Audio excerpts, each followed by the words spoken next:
Bien, buenos días. La conferencia que traemos a colación el día de hoy es la excelencia en el entrenamiento deportivo contemporáneo. Haciendo un poco de historia, esta es una conferencia que se realizó a partir de una petición de los cursos que se realizaban en nuestro país de solidaridad olímpica para hacer un curso que se denominara el entrenador de excelencia. Es por ello que vamos a tratar de resumir ese curso en 30 minutos que durará nuestra conferencia. Para comenzar, tenemos que ir a 3 conceptos básicos para poder entender la esencia de lo que se quiere lograr con un entrenador de excelencia. Tenemos que ver qué cosa es un entrenador deportivo, qué cosa es el entrenamiento deportivo y hacia dónde tenemos que ver la preparación del deportista.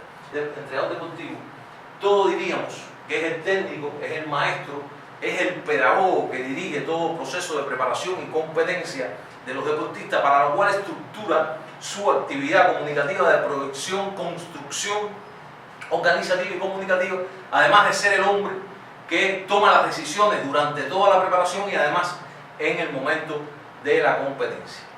El entrenamiento deportivo, si vamos a dar un concepto, yo creo que también todos coincidiríamos que es el proceso pedagógico orientado directamente hacia el logro de los elevados resultados deportivos, en donde está como premisa fundamental la obtención de la forma deportiva. Yo diría que es más que un proceso pedagógico, es un proceso biopsicosocial pedagógico, porque además el entrenador tiene que conocer la respuesta biológica del entrenamiento deportivo ante los diferentes métodos y medios que orienta dentro del proceso de entrenamiento.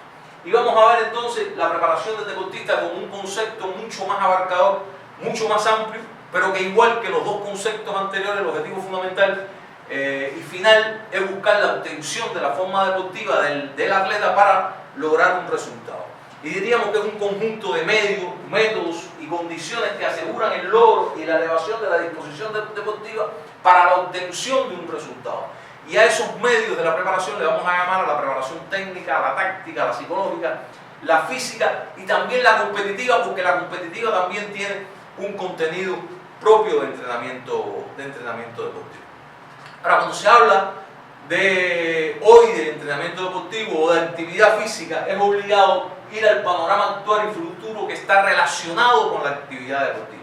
Y diríamos, en primer lugar, que hay un crecimiento del deporte como espectáculo y con ello de la industria deportiva. Además, existe una mayor rivalidad de las competiciones, tanto a nivel nacional, a nivel regional y a nivel mundial. Hay un incremento de la competitividad deportiva en el alto rendimiento, un incremento de la cultura deportiva de la población, en especial todo lo que está relacionado con el espectáculo deportivo, un crecimiento de la demanda de la práctica de la actividad física y el deporte. Hay una mayor exigencia de la diversidad y calidad de los servicios que tienen que ver con la actividad física y el deporte. Y por último, que no deja de ser menos importante, el crecimiento de la importancia social que hoy le atribuyen los gobiernos a la práctica de la actividad física y el deporte. Ahora, cuando hacemos una estructura de entrenamiento, cuando hacemos un plan de entrenamiento, tenemos que ver los diferentes principios de entrenamiento deportivo que se ponen en función de ese proceso pedagógico. Y si vemos a los diferentes clásicos del entrenamiento deportivo, recordar Osorio, Maspiev, Harry, Berlochanski, etc., en sus libros, según el autor, aparecen desde 7 hasta 14 principios de entrenamiento deportivo. Nosotros realmente, con estos 7 principios, nosotros creemos que está la base fundamental del entrenamiento deportivo. Veamos cada uno de ellos muy rápidamente. En primer lugar, el nivel de dirección con vistas a logros superiores del entrenamiento deportivo tiene que ver con la relación que existe entre el atleta y el entrenador, el aumento progresivo y máximo de las cargas, el principio de la continuidad del proceso de entrenamiento. Esto es un principio clave. El proceso de entrenamiento solo puede ser interrumpido por la relación que tiene que existir entre el trabajo y el descanso. El principio de los cambios ondulatorios de las cargas tiene que ver con la heterocromía de los procesos bioadaptativos del organismo. Hace muchos años se realizaron diferentes estudios de cómo se aumentaban las cargas, se hablaba de forma lineal, de forma escalonada, pero sin lugar a dudas, por este proceso que le estaba hablando de adaptación del organismo, sin lugar a dudas el principio ondulatorio de las cargas es el principio que realmente científicamente está demostrado que pesa dentro del entrenamiento deportivo. el principio del carácter cíclico del entrenamiento deportivo. Lo que yo haga hoy tiene que tener relación a lo que voy a hacer mañana, no solo dentro de la unidad de entrenamiento, sino también dentro del microsistema de entrenamiento, mesosistema de entrenamiento y el macrociclo global o estructura final del entrenamiento deportivo. La unidad entre la preparación general y especial, la preparación general y especial tiene que verse concatenada. Yo siempre digo que la preparación especial no va a ser más que la continuidad orgánica de la preparación general. Y por último, un principio clave que es el principio de la individualización de los procesos de entrenamiento deportivo, que dentro de la conferencia vamos a ver algunos casos y vamos a ver algunos ejemplos de ellos. Ahora quisiéramos detenernos en un esquema que es el esquema general del sistema moderno de entrenamiento. Este es un esquema que aparece en la página 25 del sistema contemporáneo del entrenamiento deportivo del profesor Mapiev, y fíjense cómo él logra buscar que se vea el entrenamiento deportivo como todo un sistema de procesos de preparación, desde la dirección de la preparación con la planificación, el control pedagógico, el control médico, el autocontrol y la información científica, las condiciones de la preparación con las condiciones de vida, las condiciones higiénicas, las condiciones materiales, los diferentes principios del entrenamiento deportivo. Ahorita nos detuvimos en 7 de ellos que consideramos que son importantes: los tipos de preparación, los medios, métodos y los desarrollos en sentido general de la educación, enseñanza y el desarrollo físico que debe tener un atleta. Ahora, vamos a ir realmente a la esencia de nuestra conferencia. Y aquí vamos a ver 16 aspectos o condiciones que debe poseer un entrenador deportivo para considerarse un entrenador de excelencia. Yo quiero referirme al libro ¿Qué tiene que tener un entrenador deportivo?, de la doctora Mirta Echevarría Urdaneta, que realmente es la base de esta conferencia que nosotros vamos a dar hoy y compartir con ustedes. En primer lugar, de estos 16 aspectos, es tener conocimiento suficiente y profundo de la modalidad deportiva que usted entrena para lograr que el atleta o el equipo alcance los objetivos del alto rendimiento. Y además de aquello, es crear conocimientos que le den la facilidad de caracterizar el tipo de deporte que nosotros vamos a planificar y que nosotros vamos a entrenar. ¿A partir de qué? Bueno, a partir de la duración de los mismos, de los diferentes tipos de movimientos, de las capacidades físicas que están predominando, de los regímenes de trabajo muscular, de los sistemas energéticos predominantes, los rangos de frecuencias cardíacas, las cualidades psicológicas de cada uno de los atletas y otros aspectos que se deben tener en cuenta para la obtención de un resultado deportivo. Como segundo aspecto o segunda condición que nosotros consideramos que es importante, es poseer la fuerza necesaria en términos de conocimiento, habilidades y capacidades profesionales suficientes para poder crear la visión necesaria sobre los cambios actuales que se presentan en las formas, métodos y metodologías aplicadas en el entrenamiento deportivo. Vamos a ver diferentes tipos de metodologías utilizadas y que en cada uno de los momentos del entrenamiento deportivo van a cambiar los métodos y los medios para el desarrollo de cada una de las capacidades, entiéndase la fuerza, la resistencia o la rapidez.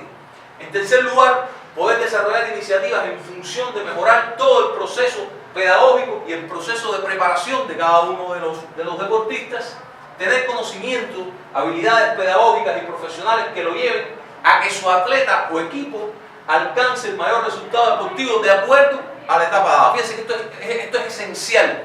No es lo mismo un objetivo en la etapa del especial variado que en la etapa especial, que en la obtención o estabilización deportiva. Por eso es muy importante definir dentro de la macroestructura del entrenamiento deportivo el objetivo que vamos a tener en cada una de las etapas. Y para ello entonces es importante porque el resultado tiene que estar acorde con el objetivo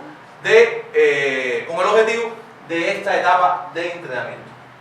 El quinto es reunir fíjense qué interesante, determinados estándares de calidad pedagógico de la especialidad, investigativo. Un entrenador tiene que ser un constante investigador del proceso de entrenamiento y de competencia profesional, que lo acrediten y merezcan ser reconocidos como un entrenador deportivo.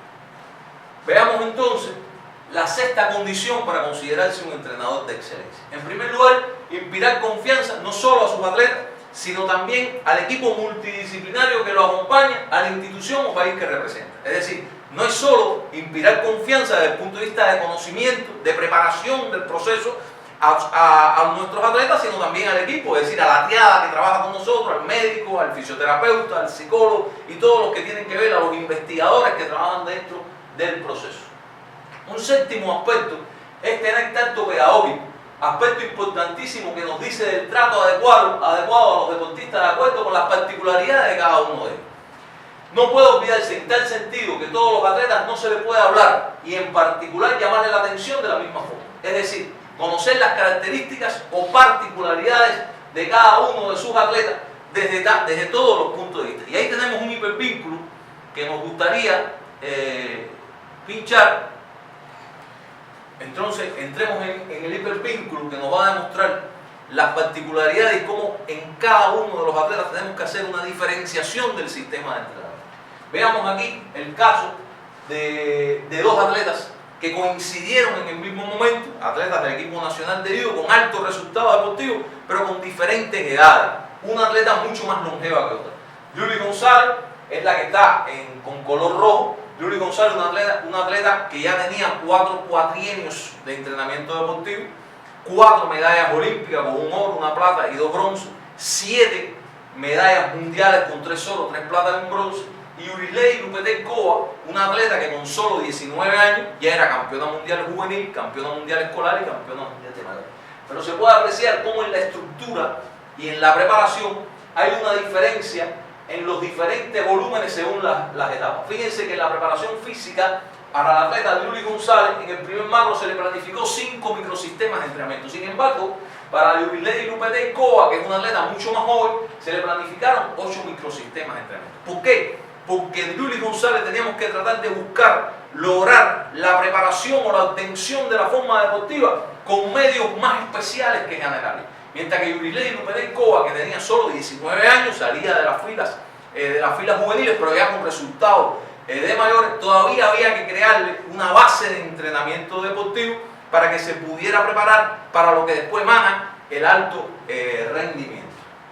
Veamos muy rápidamente entonces una planificación de ambas para el desarrollo de cada una de las capacidades. Fíjense cómo en la fuerza, la preparación física, se le planificaba a Yuli González 5 tandas al 50 o 70%, 10 repeticiones. Sin embargo, Yurisley Lupetenkova, si usted saca el volumen general de trabajo, era mayor que el de Yuli González, 5 tandas al mismo por ciento, 50 y 70%, que no es el mismo 50% para Yuli que para Lupetenkova, porque depende de la fuerza máxima de cada uno de ellos con 15 repeticiones. Y así sucesivamente en cada una de la dosificación según el mesosistema de preparación, es decir, el especial variado, el especial obtención y estabilización de la forma deportiva. Lo mismo ocurre en el desarrollo de la capacidad de resistencia. Fíjense que en la etapa de preparación física a Yuli González solo se planificaba, tanto en la pista como en la arena, 10 vueltas, mientras que a Yurisley Lupetenkova se le planificaba 15 vueltas. Eso mismo sucedía entonces con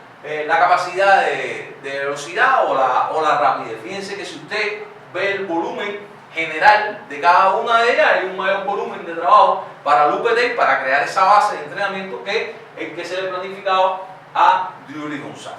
Bien, vamos entonces a la octava condición para considerarse un entrenador de excelencia. Y la octava condición es poseer el entrenador una estabilidad emocional para poder enfrentar y además resolver cualquier situación problemática que pudiera presentarse en los entrenamientos y en las diferentes competencias deportivas que tiene su atleta. En el número 9 es motivar y estimular a los atletas en la práctica del deporte para que estos se sientan realmente competentes. Como el número 10 es saber gestionar sus propios conocimientos a partir de las estrategias que se han planteado para llevar a cabo el proceso de preparación de los deportistas.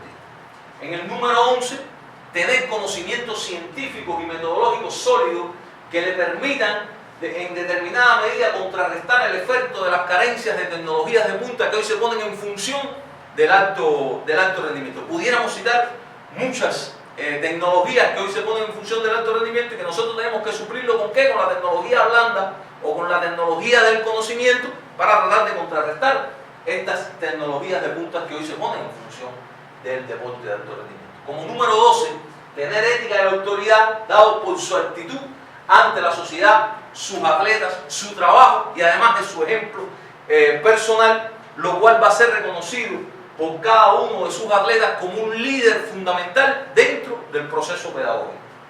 En la número 13, adecuar las condiciones reales de trabajo a los aportes de la ciencia y además de la tecnología que se pone en función de este proceso. Como número 14, debe estar suficientemente motivado por el deporte que entrena, que domina, que le gusta enseñar y transmitir además todo su entusiasmo a sus atletas deportivos, a los atletas deportivos. 15, dirigir el proceso de entrenamiento combinando adecuadamente los estilos de dirección pedagógica y además de los estilos de enseñanza. Recordar que incluso los principios de entrenamiento deportivo son principios pedagógicos devenidos en principio estos del entrenamiento deportivo. Y como 16, que no por último también deja de ser menos importante, es saber inculcar constantemente valores a sus atletas, cuestión indispensable en estos momentos por la alta comercialización y profesionalismo en las diferentes disciplinas deportivas. Si nosotros tenemos estos 16 indicadores, podemos considerando realmente, pudieran existir otros más, que estamos en presencia de un entrenador de excelencia. Un entrenador de excelencia no solo del alto rendimiento, sino un entrenador de excelencia en sentido general, porque ese entrenador de excelencia también es desde los atletas o desde los atletas principiantes a toda la escalera de un atleta hasta llegar al alto rendimiento. Veamos entonces la responsabilidad que se debe tener para un entrenador deportivo, que debe poseer un entrenador deportivo. Ofrecer al deportista los conocimientos y las condiciones necesarias favorables para poder desarrollar la práctica deportiva encaminada a la obtención de resultados deportivos. Y fíjense, esto tiene que ver con el principio de la conciencia hacia la actividad.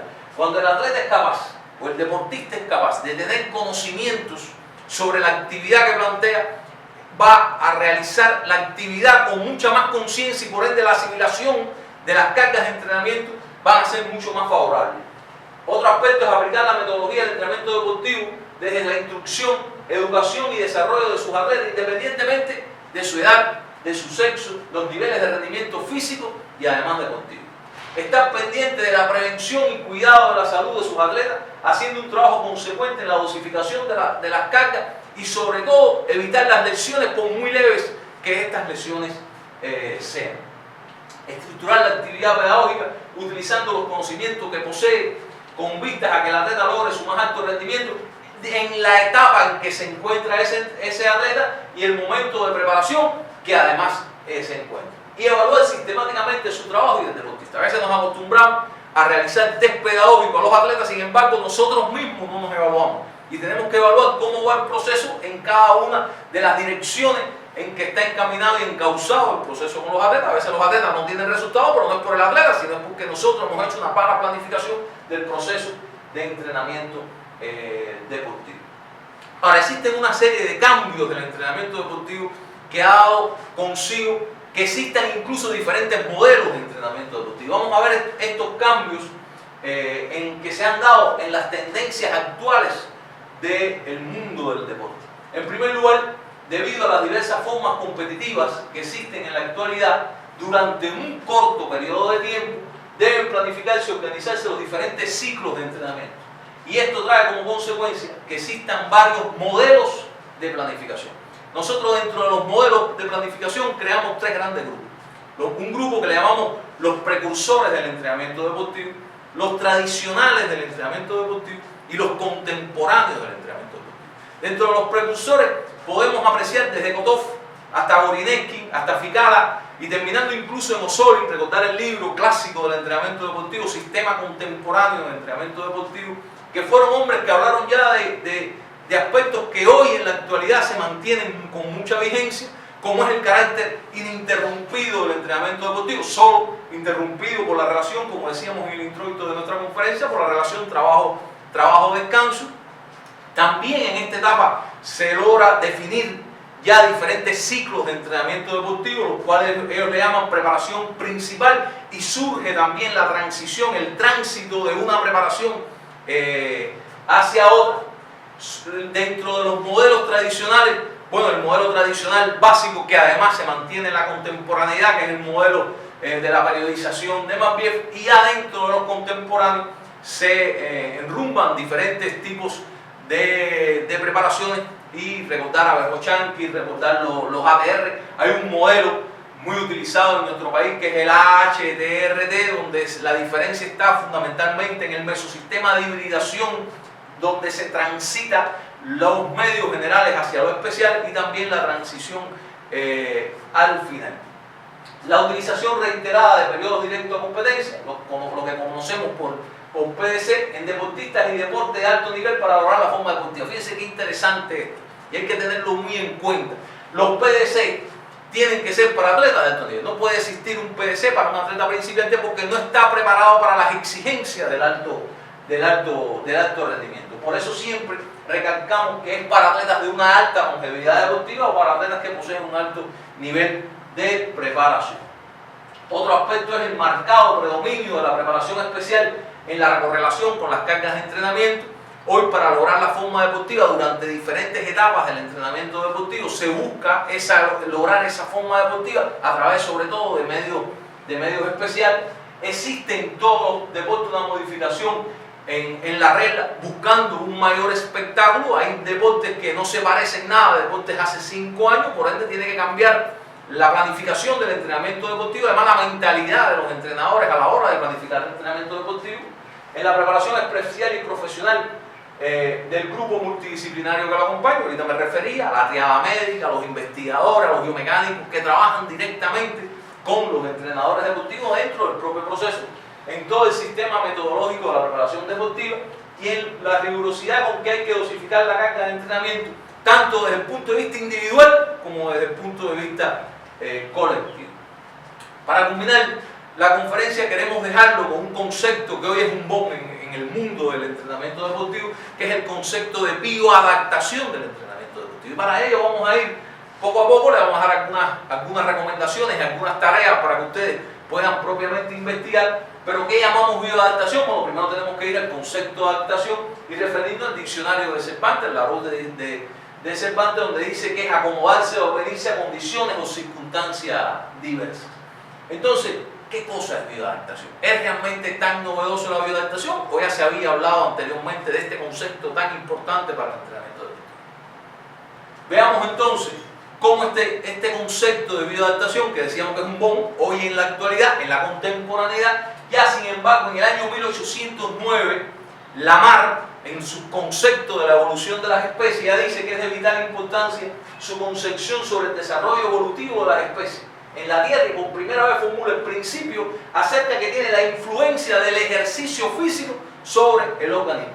Chomsky en el 1927 ya dice que el trabajo construye el órgano. Burford en el año 1959 dice que solo la superación del nivel habitual del trabajo del órgano-sistema puede dar en el proceso de restablecimiento, de superación, una posibilidad previa de trabajo. Y Rose, en el 1954, un alemán, ya comienza hablando de la adaptación biológica, del carácter homeostásico que se crea en el organismo, del equilibrio que se crea en el organismo y que realmente la esencia de él es la constante ruptura de esa homeostasis del organismo para lograr una evolución y desarrollo de rendimiento de los atletas, y dice que la función no solo da forma al órgano heredado y además lo desarrolla, sino que también lo especializa debido a la función modificada que provoca una correspondiente adaptación del órgano por medio de la constante transformación. Veamos entonces a qué llamamos bioadaptación en el deporte como un concepto mucho más abarcador que incluso aquellos conceptos que vimos en el introito de la conferencia cuando nos referíamos al concepto de entrenador deportivo, de entrenamiento deportivo y de preparación del deportista. Y decimos que bioadaptación en el deporte no son más que una generación de respuestas del organismo de un atleta ante estímulos estresantes que significa el entrenamiento deportivo propios de la actividad y que conlleva ¿a qué? Bueno, a cambios desde el punto de vista fisiológico, bioquímicos, morfológicos y psicológicos en busca de lograr altos resultados deportivos o de lograr la forma deportiva de un atleta.